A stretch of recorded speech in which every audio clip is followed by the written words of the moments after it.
तो जय जोहार जय छत्तीसगढ़ संगवारी हो देख सकत ह मोर बाइक टूट टाट गे जैसे दिखत है, मगर यह टूटे उटे नहीं है, मतलब गिरे विरे भी नहीं है कि देवा बस एला अच्छा नहीं दिखत रही से लाइट वाइट भी जलत भी नहीं रही से न, तो एला निकाले हन लाइट ला और नीचे के मरगाड़ ला देखा नीचे के मरगाड़ भी टूट गए है रही से वह बाजत रही खटर खटर वहू ला निकाले हवन। तो एला हमन नया बनाए के कोशिश करत हवन। एमा कुछ सामने से देला जो इधर डब्बा ढक्कन है डब्बा के ओला लगात हवन।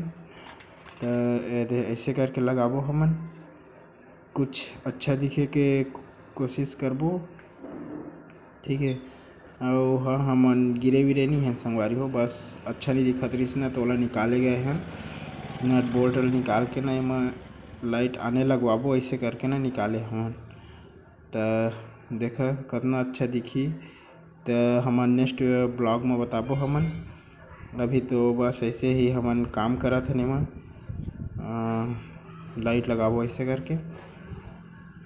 तो कमेंट में बताइए कैसे दिखी एमा कौन सा लाइट लगाबो तो अच्छा लगी, तेला प्लीज़ कमेंट करके बताइए मोला, ते हिसाब से हमन एमा लाइट लगाबो।